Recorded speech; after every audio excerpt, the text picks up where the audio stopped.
Hey guys, it's Danny. Today we're gonna do some orchid updates. We didn't do something like this in a long time, but I'm gonna show you the orchids that we didn't see in a long time, or at least I'll try to. So all of these orchids, many of you might not know I have, some of you might remember them. It is time to see how they're doing. And of course, I'm gonna recap briefly their history for all of you who don't really know anything about them. But you can also check the description down below for some of these at least. I do have previous videos so you can see how they used to look like. So with that said, let's start with something that we do actually have in this shot. This is this lovely Oncidium Intergeneric. I do believe it has been reclassified, but the old name for this orchid is actually Miltonia Peter Comp. So let me get you in a little closer. So this is an orchid that I purchased about a year and a half ago, and as you can see, she's slightly shriveled. She drinks a lot of water, and story of my life, I'm always on the verge with keeping up with watering. Not even gonna mention it anymore. But this orchid went through a lot. I actually almost lost it. When I received it, it had a really good root system, and I'll try to find the videos and add some footage on the screen.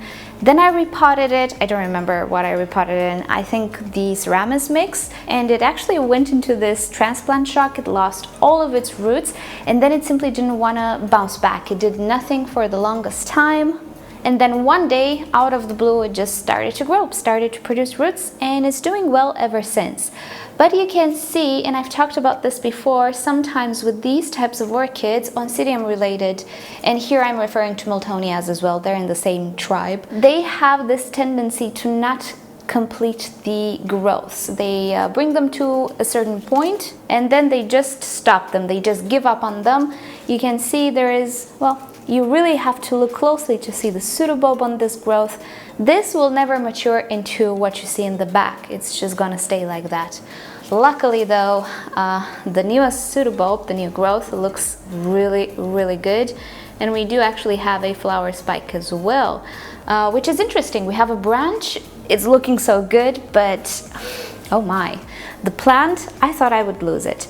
It looked so bad at some point, so dehydrated that the pseudobulb in the back was curled. You can see it's not perfectly straight, and I'm trying not to break the flower spike right now.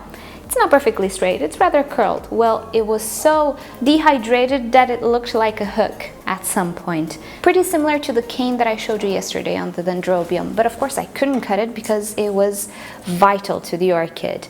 Luckily enough though, I managed to save it. To be honest, I didn't do something in particular. I think I just needed to wait for the plant to go through the process of losing the existing roots and adapting, taking its time to produce a new growth and so on. But the moment this orchid really started to produce roots, it just took off. It grows like a weed now, so yay! This is an orchid which looks really beautiful, and it's super fragrant. I've never seen it in person, so I'm really excited to see how it turns up. And this flower spike, I am myself surprised as well, because this orchid went through a lot. It's surprising to have this type of inflorescence after such a past. But hey, orchids always surprise you, in the good way sometimes as well. Here we have a Cattleya forbesii variety. You might not remember this one. It was sent by Anna Maria about 2.5 years ago together with the ICU orchids, but she was not an ICU orchid, it was afterwards. So when I received it, I was pretty hopeful about it because it did have a few roots, but then we moved here and she really didn't appreciate that. Ever since then, she really didn't do much. I don't think I ever filmed her once in all of this time because she actually didn't do much and there was nothing to film. There were other cases more interesting, let's say. So this again is one of those orchids which just took her time to adapt and produce a root system, and now finally she has grown. This is the newest pseudobulb. She has grown something decent. Up until now, you can see the previous growths, they're very tiny. Still, this orchid doesn't have the quantity of roots I would like it to have. She's not very vigorous, I have to say. But obviously, in time, if you don't disturb the plant, she will actually do her thing. It's just taking its sweet time, but she's still around. If any of you remember this orchid, there she is. She grew this cane or pseudobulb this year. She has another direction of growth right there, and she is in semi-high semi-hydro, she seems to enjoy it. All of my Cattleya orchids actually enjoy semi-hydroponics, no exception. But I cannot say that the semi-hydro was what made her grow this big pseudobulb this year. It's just time, allowing the orchid time to adapt or actually get used to the conditions, produce a good enough root system, and so on. Other than that, she was treated just like my other orchids, and she's always been placed in bright light. One of the previous growths actually developed some spotting here, but it's not fungal in nature. I don't know what it is. It might be some sort of pigmentation or freckling due to bright light, but I don't see anything on these new growths though, so I don't know. I'm not entirely sure what that is all about, but it doesn't spread and it really doesn't look like a fungal infection, which is good. A very similar case is this Cattleya. This is a no ID that my mother sent me about 2 years ago for my birthday. It's actually gonna be 2 years this year, together with the Phalaenopsis mini mark, if you remember. Anyway, so my mom sent it to me. She was a beautiful, beautiful orchid, but ever since it took its time to adapt and to adjust to my environment and to just grow roots, exactly like the forbesii. The main idea is to not disturb it. And you might say, oh, but you changed so many setups. Yes, but I don't disturb the root system. That's the whole point. And when you don't disturb the root system, the orchid actually grows normally, like nothing ever happened. So this is the type of orchid that, again, produces one growth per year. And this year is actually her third growth. When I received it, it started a new growth, which I think is this one. She has multiple directions though. One in the back, one here, something in the front. Very, very tiny growths.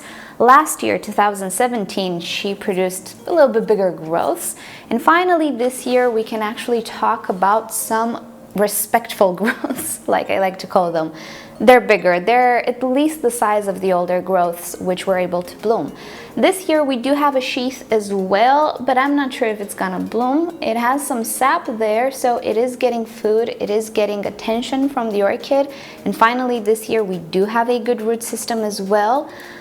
But again, even if it's a Cattleya, and Cattleyas are pretty easygoing and pretty vigorous, it doesn't really mean that all the hybrids are like this. And I think the main idea with both of these orchids is to just not mess up the root system. I think they're the worst thing for these types of Cattleyas because they do grow slow and adapt slow and get used to the environment slow. Imagine if you set them back as well, it's just, you're gonna have to wait 5 years for something like this to bounce back.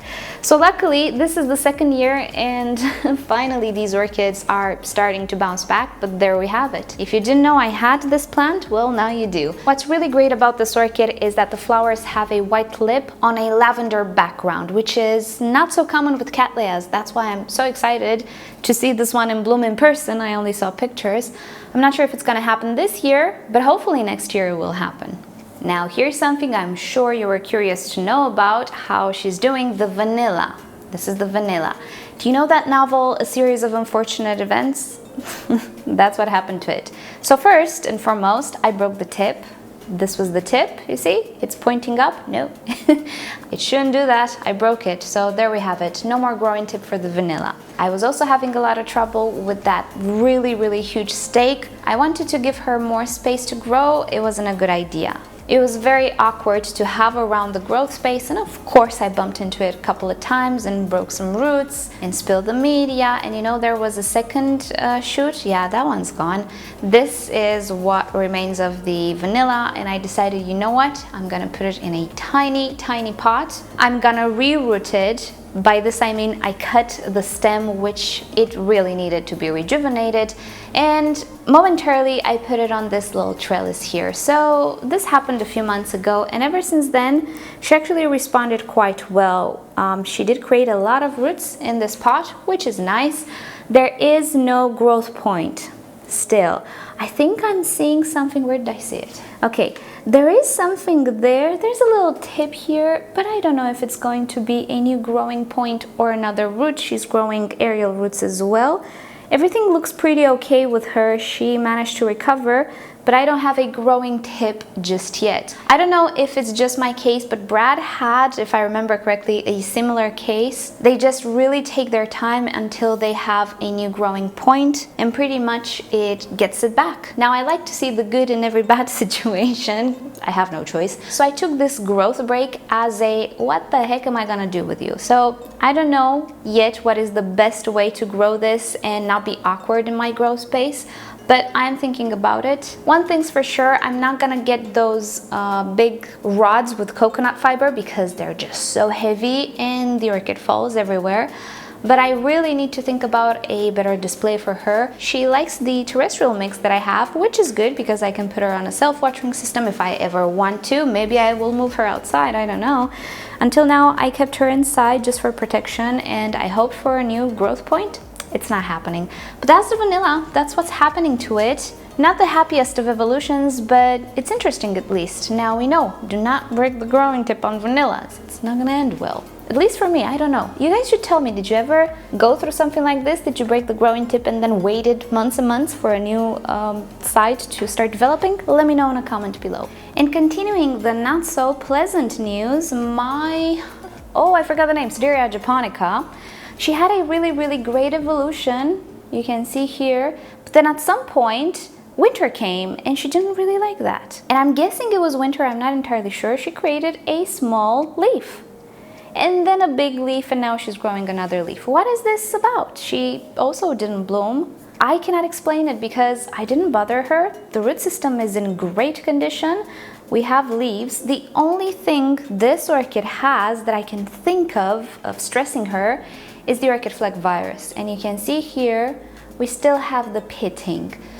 This virus is actually a systemic virus. It remains within the plant for a number of years after you eradicated the spider mites, after you don't reintroduce it. It is exactly what my Phalaenopsis bellina has, which, by the way, she created a smaller new leaf as well, but not this small. So this is the only thing I can imagine that can stress her. Other than that, she had everything she needed. I didn't bother her, I didn't stress her. So yeah, she's a little awkward, but this is how she's doing. Because of this, I'm actually considering to get not a replacement, but just a plan B, both for the Sedirea and my bellina. And I actually did tell you about my bellina in a previous video. I am considering getting a backup simply because of this virus. The Sedirea and the bellina are actually the only survivors of the spider mite infestation and the orchid flag virus problem.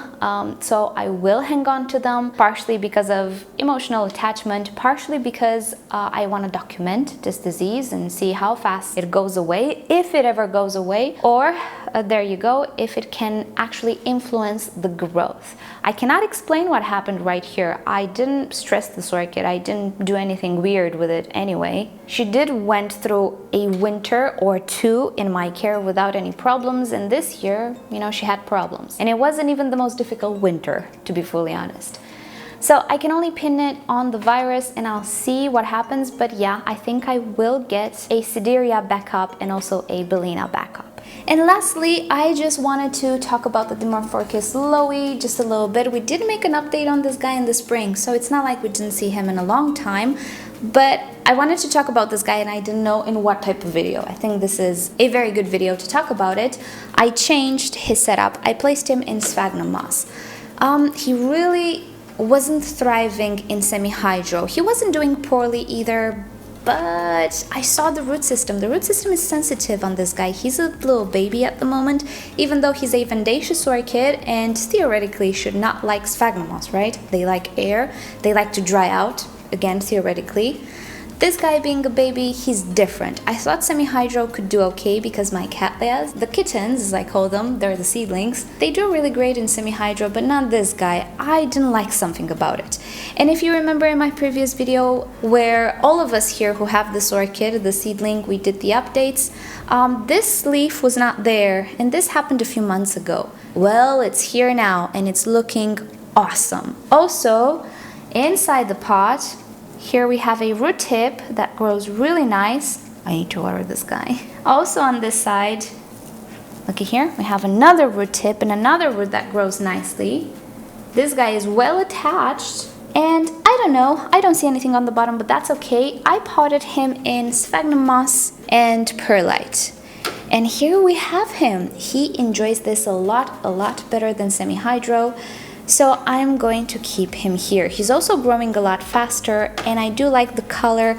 I like the substance. It looks like it's going to be a bigger leaf. Overall, I think he really likes sphagnum moss more than semi-hydro. So there we have it. Oh, okay, no, I'm gonna talk about another thing. I just remembered. So because things were going so great with this one, I decided, you know what, I'm going to pot my little Vanda seedlings in this as well. Remember last year one of my viewers sent me a lot of little baby Vandas, and I just messed up over and over again. They were just deflasked. They were very sensitive. Again, semi-hydro didn't work. Too much air didn't work. I put them in sphagnum moss. And looky here, this is the new leaf. It's growing bigger than the previous leaf. Oh, and here as well, we have, which is the newest one? We have this as a new leaf, and now she's growing another one here. It looks promising. I switched these not too long ago, actually. So things actually look promising with these girls as well. Yeah, I really need to water them.